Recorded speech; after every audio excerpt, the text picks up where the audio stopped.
Welcome into the All Things Mizzou podcast presented by Missouri Tigers on SI. I'm Joey Van Zummeren, one of your football reporters for the site. Mizzou is coming off a bye week here and getting ready to take on the Texas A&M Aggies at Kyle Field. I'm joined by Michael Stamps, another football writer here on the site. Michael, just how big is this week for Mizzou football, and how excited are you to be there this week?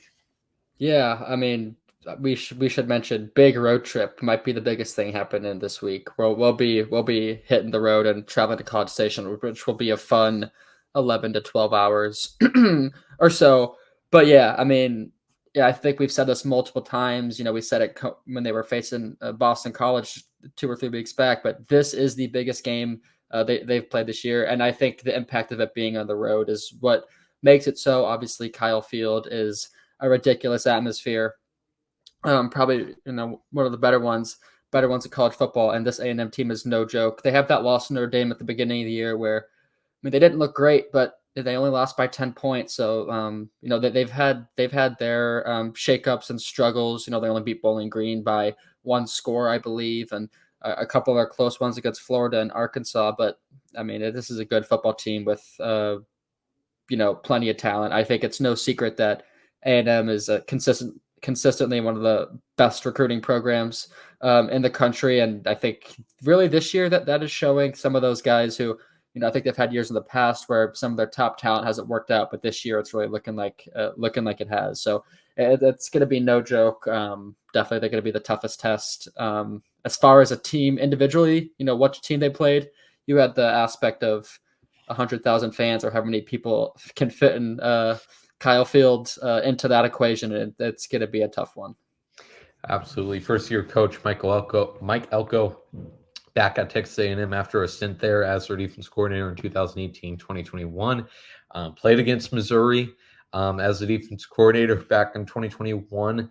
I asked him about that game, if he remembered anything coordinating that game, and he couldn't remember much about the Missouri game plan, but complimented, the job Eli Drinkwitz has done meshing his offense, the play action stuff, the outside zone running stuff, meshing that with new offense coordinator Kirby Moore and the offense they've created now that, although it's been off to a slow start this season, still has some talent. And it feels like this game against Texas A&M is, it's now or never for this team, really. And I feel like we've said that maybe each of the past 3 weeks, honestly, that is now or never for this offense. But now, well, it's difficult because as much as I want to say this is like the make or break point, this is, the checkpoint of the season. They've got 4 wins on the season. They're undefeated, have a clean slate right now, and it's only going to get more difficult from here. It's like next week they have UMass. It's a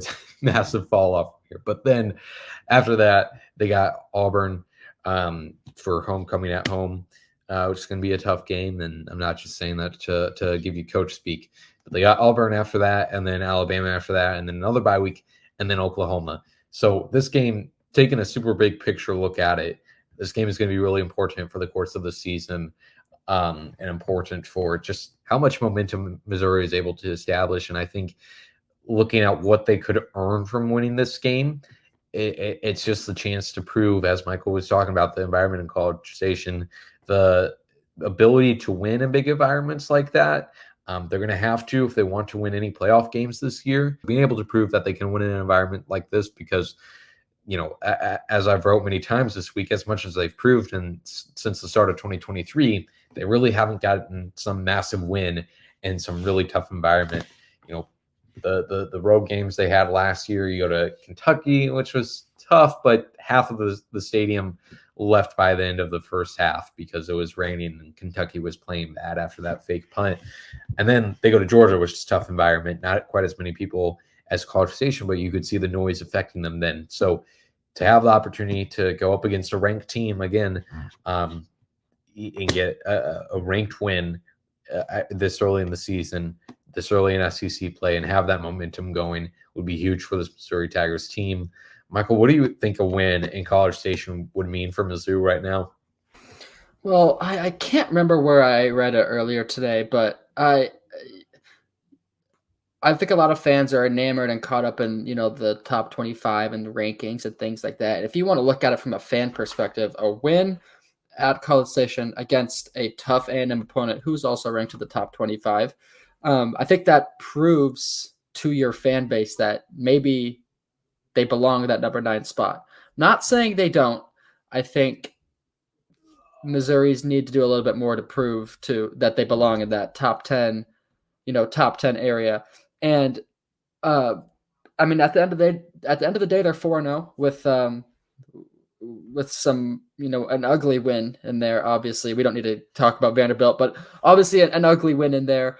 But they're 4-0, and Coach Drinkwitz was saying on Tiger Talk yesterday that the quarterback spot comes down to wins and losses, and Brady Cook might not have had his best first 4 games, but they're 4-0 and he's made clutch throws.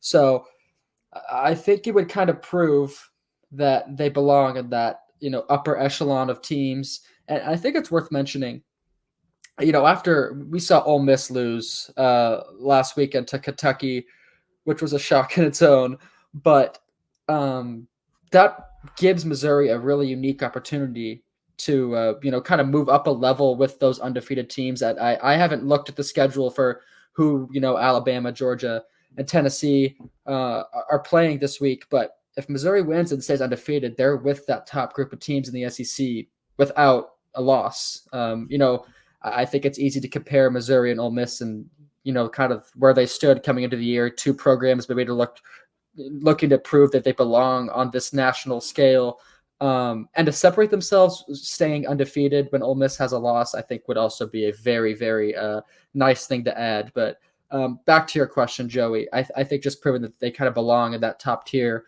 of teams, I think that would be a huge part of that.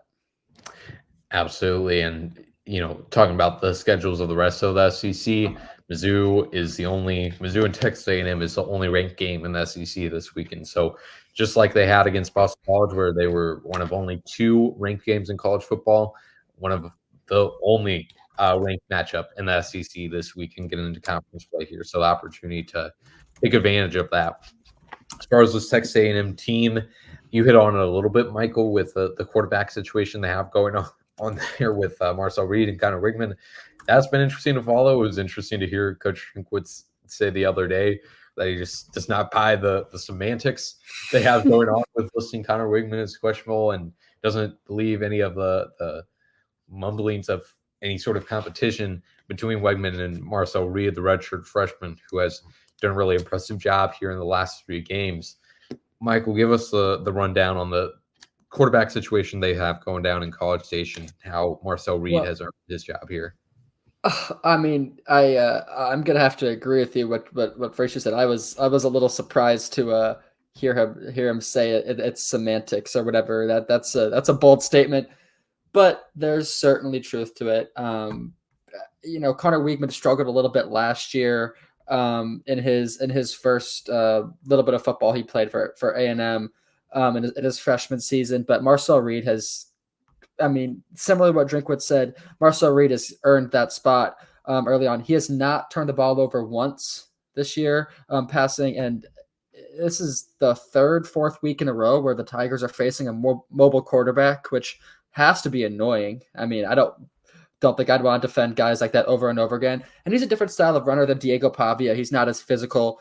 He's a little quicker, but he's not like Thomas Castellanos where he has the elite one-on-one speed, but he's certainly not a guy you can, let escape the pocket, but you can also afford to bring a little pressure on him. I'd honestly like to think he's a nice middle ground between a guy like Diego Pavia and a guy like Thomas Castellanos. So they're going to have to, play him and defend him differently. So, I mean, you think that the Tigers have now faced 3 very good mobile quarterbacks the last 3 games, all 3 of which have different running styles, which again probably has to be annoying to coach against. But Drinkwitz made a good point. On Tuesday at his press conference as well. He's not a guy you can afford to let him sit in the pocket and throw the ball because he'll pick you apart. Like I said, he's been efficient and he has not turned the ball over, passing the ball yet. So it's a different guard. So it's going to be interesting to see how they play him. I'm the college football fan in me is excited to watch Marcel Reed play, but it's gonna be interesting to see how they play him, because you can afford to bring pressure. You can let him get out of the pocket a little bit, but he's going to beat you on his legs. And you can't let him pick you apart throwing the ball, because he is efficient and accurate enough to make some impressive throws. So Sure. they're gonna have to find a middle ground to stop him. Yeah, exactly. You saw with Castellanos. I mean, going into that game, we talked about how, he is truly a dual threat and not just a running back, not just a talented runner, but he also does have an impressive arm. The Mizzou defense was able to take away his running from him, and then he made some really poor decisions in the passing game. So I think he proved that thought wrong, at least for that game. But Marcel Reed has really impressed in both areas. 585 passing yards, 6 passing touchdowns on the year. And then let's see, 230 yards rushing, along with 2 rushing touchdowns as well, just in 3 games. So really impressive stat line there. As far as the running back room for Texas A&M, because I also want to talk about that, quite a few contributors in here. It's obviously Reed contributing, but then also Le'Veon Moss, the starter, a really physical runner, 471 yards on the year, and then Amari Daniels, the second running back, 211 yards on the year. And Drinkwitz talked about offensive coordinator Colin Klein, who was with Kansas State previously, and I really liked what Kansas State was doing offensively last year, and they really had a 3-headed running back monster last year at Kansas State, and so they haven't. I guess you would consider Marcel Reed the third member of that running back trio this year now at Texas A&M, and I liked what Drinkwitz said about the way that Colin Klein utilizes the run game here for at Kansas State now with Texas A&M. Of it's not just something to gash defenses with big explosive plays, but also to tire them out throughout the game, and that you have to stay honest to the run game, and you have to stick through it even with those 2-3 yard carries early on in the game. You have to stick to it, trust the process, and that it's going to play out. And so it's going to be an interesting clash to see how that game plan, depending on what they roll out against Mizzou, and obviously Marcel Reed's success and is going to play into it. I'm sure they're evolving the game plan around him even more with each coming week. But how that's going to mesh with Mizzou, who Eli Drinkwitz correctly pointed out this past week, and Michael wrote about this, how this Mizzou team is one that gets into dogfights and then wins in the fourth quarter. Some of that, I think, Drinkwitz phrased it as, oh, we're not a team that blows you out. And I think he was looking for a good way to spin it. But it is true that a lot of these tough wins that Mizzou has gotten over the past 2 seasons have been dogfights that they've pulled out on top in the fourth quarter. The story of the Vanderbilt game was making the right plays at the right time. So seeing how Texas A&M wants to play this time of possession game with their running backs, how they want to involve Marcel Reed's running game into that will be interesting. Michael, any other thoughts on this offense and this run game? Yeah, I mean, they have 3 guys who contribute outside of, Marcel Reed. Obviously, you mentioned Moss, and then Amari Daniels and E.J. Smith, who's a transfer from Stanford. They're probably all going to get some touches. They have a solid guy at quarterback, with Reed, but and from what I've seen, I haven't seen a guy who's truly stood out at the receiver spot. They have a very balanced group of guys. Not one guy's going to kill you, but it's going to be a consistent thing across the board. So it's kind of hard to pinpoint one receiver that's going to stand out. I would like to throw the name Noah Thomas out there. He's just one I remember from watching him a little bit last year. He's 6'6", which is kind of crazy for a receiver. But so they have a consistent receiver room, a pretty solid offensive line as well, which allows them to run the ball. Le'Veon Moss is a heck of a running back. Having the task to stop Reed and Moss, again, cannot be easy. And I've said this multiple times now, but has to be a little frustrating. Moss is physical. He gets downhill. He'll lower his shoulder a little bit, but he's got the speed to beat you too. So there's guys in this A&M offense, and I kind of alluded to it, with the first thing I said is A&M is one of the best recruiting teams in the country. They've had that a really good recruiting pool. They've had a number 1 class in the last 5 years. They've had a really good recruiting pool, but not all those guys have worked out. they're not the best team in the country right now, but they have some dudes who were those high ranked recruits that are certainly proving their 4 or 5 star value out of high school. So this is a talented offense, and we're going to touch on the defense here in a second. But on that side of the ball too, they're definitely not lacking in talent at all. Yeah, exactly, and be interesting to see. I mean, what you're saying about the powerhouse they've had in recruiting over the past few years since Johnny Manziel, and obviously Johnny Manziel's success gifted this program so much, and that still carries weight in recruiting over the past few seasons. And I think that's why you bring in a guy like Mike Elko, and you hope that he can actually develop that talent that they've been bringing in for just their name recognition and the recent history of the program. And on the topic of Mike Elko, let's switch things over to this defense. Mike Elko, ironically enough, was a guy we mentioned 2 weeks ago when talking about Clark Lee. Both of them worked on the Vanderbilt staff together, or not the Vanderbilt, the Notre Dame defensive staff a few years ago. Obviously, a big early point in Clark Lee's career, and one of the many stops for Mike Elko. This defense for Texas A&M has been doing some interesting stuff over the past few weeks. Top 10 in third down percentage, and Mizzou is offensively is not near the top 10 for third down percentage. This Texas A&M defense brings a lot of pressure on third downs. Overall, on every down, they have a lot of depth, just like Mizzou. Subbing a lot of guys, show you a lot of different looks. Against Notre Dame, they were really effective with their third down pressures. And we'll have to see if they want to send as much pressure to Brady Cook in this Mizzou offense, and how much they have to respect Nate Noel in this Mizzou running game will play a factor in that too. But Michael, your general thoughts on a pretty talented Texas A&M defense here that includes one of the top draft prospects. Yeah, took the words right out of my mouth. Nick, if you're an NFL draft fan or scout or enjoyer, you should absolutely watch Nick Scorton from a outside point of view, because he's a heck of a player too. Just another one of those guys. We mentioned athleticism all the time. We kind of throw that term around pretty loosely, but he's a true athlete for a guy who's 6'4", 280. So he's great. He's going to get to the quarterback, and he's going to stop the run. I like what Brady Cook said. He had a very specific quote that he stood out when the offense runs mesh plays, little crossing routes, and that he's really good at making those reads. So that's kind of an interesting specific detail that he excels at. And if you go watch the last 5 games, I mean, you're going to see that is something he certainly does good at. But it's not just Scorton on the defensive line. They have Shamar Turner and Shamar Stewart, both of which are very former high-rated recruits. So that kind of goes back into what I was saying earlier.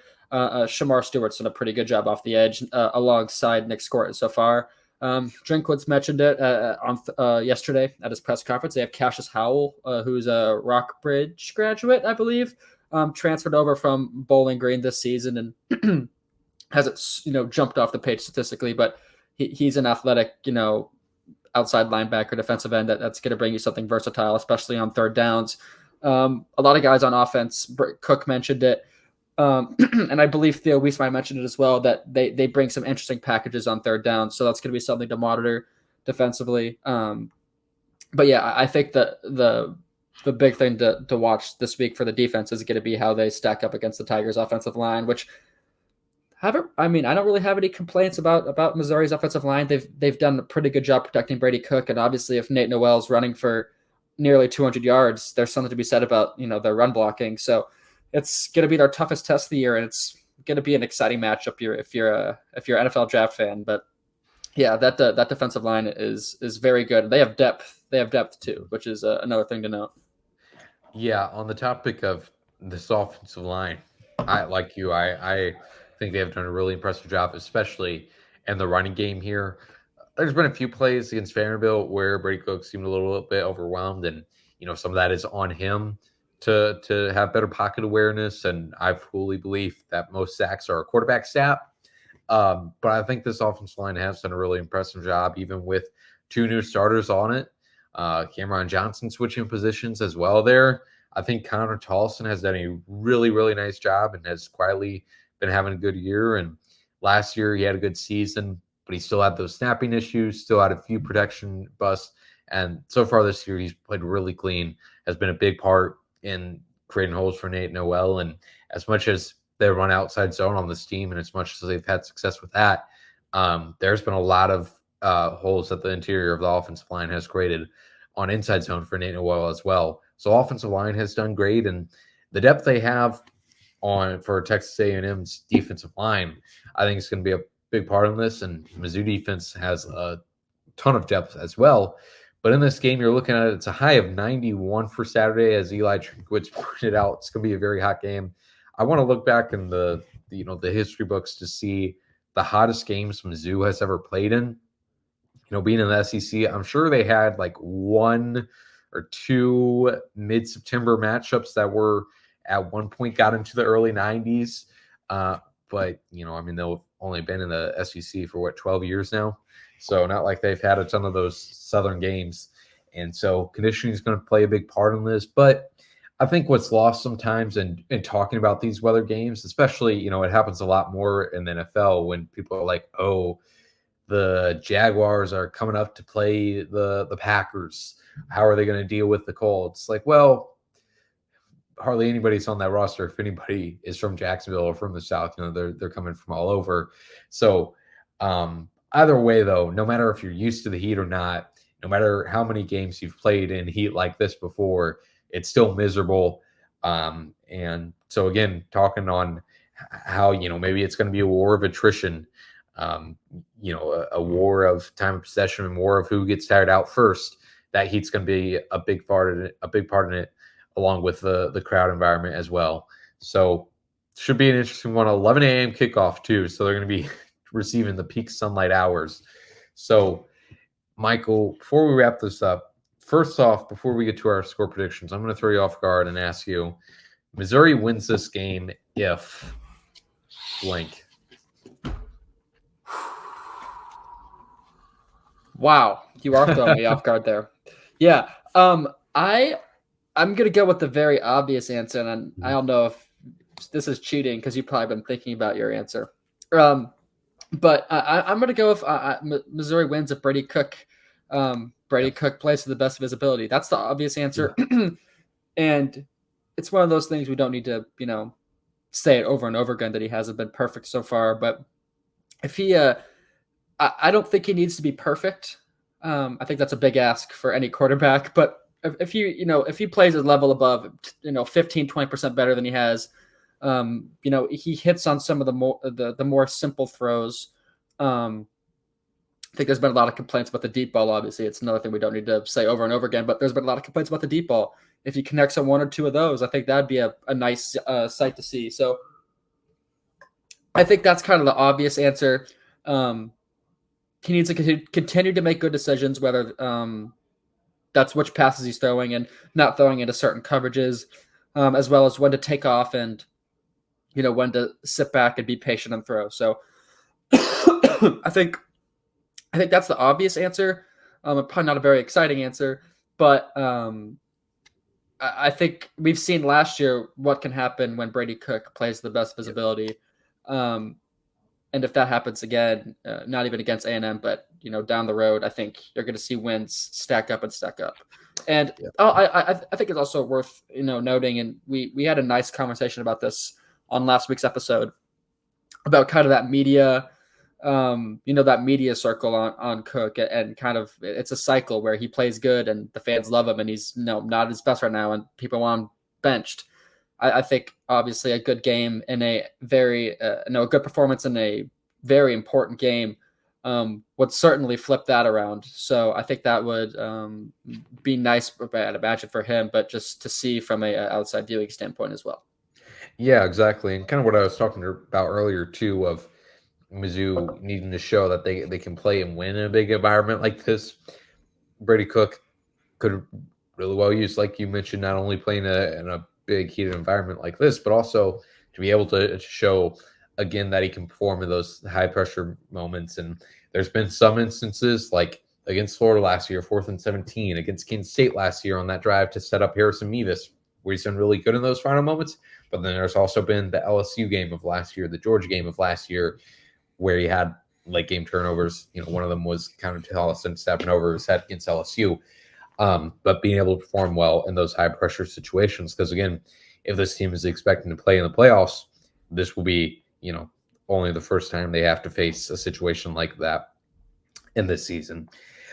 I'm going to go things to the other side of the ball and just say if they can contain Marcel Reed, because even without Brady Cook, depending on how he performs, regardless of that, I have full faith in Nate Noel being able to win this game and being able to control the pace of this game. We saw that, against Boston College, how big time of possession was in the middle quarters there. And so I think if they're able to control Marcel Reed defensively, that's a very basic and broad answer. But if they're able to do that, then again, I have full faith in this Mizzou offense with, even Brady Cook performs the same way he has the past few weeks. Being able to have Nate Noel control the pace for this game will be a big factor in it. Finally, before we wrap things up here for this shorter episode for Texas A&M week, we'll have full coverage down there in College Station on Saturday morning. Wanted to do a quick little prediction. Michael, what are you thinking as far as score here? Texas A&M is 2.5-point favorites. Let me pull up the spread as well, but what are you thinking for this one, Michael? Really quick before we go into this, I just want to go back to what you just said. I'll keep this very brief for the sake of time, but I think if Missouri can stop one of Le'Veon Moss or Marcel Reed, I think that's a nice little asterisk to put there. If they can shut down Le'Veon Moss and Marcel Reed does his thing, that's 100 yards that A&M's not gaining on the ground. Right. So that's something to keep in mind there. That being said, for this game is 48.5, by the way. Okay, I think it's going to be another. As much as I'd like the Missouri offense to, make it a shootout and go score 30 to 40 points, I don't foresee that happening at all. Yeah. I personally, the score I had in mind coming into this was 21-17. That's the exact score that that Texas A&M posted against Arkansas last week. But I'm gonna go 21-17 in favor of Missouri. I think Brady Cook's gonna do enough to get it done and just barely beat out the A&M defense. Yeah, I'm feeling pretty similar. I don't think it's going to be a shootout, but 17 for either of them feels too low for me. I'm going to say, I definitely think it's going to be close, and I definitely think it could be a case where it looks quite a bit farther apart on the scoreboard than it actually was, even if it was only 7-point win. I do think Missouri wins. I'll take them 24-20, kind of in that same range, give or take a few field goals. So, like we said, biggest matchup up to this point of the season for Missouri, and will really determine, obviously the games against possibly number 1 Alabama a few weeks from now out Tuscaloosa is going to be incredibly important for the season. But that game hardly matters at all if they can't handle business this week in Texas A&M. So, well, it would still matter. They would still be in playoff contention, but it would matter a whole lot more if they're able to secure this win against Texas A&M and then possibly walk into Tuscaloosa undefeated. So, big matchup this week. Like I said, we'll have full coverage on Missouri on SA. Make sure you tune into that, and we appreciate you tuning in to this episode.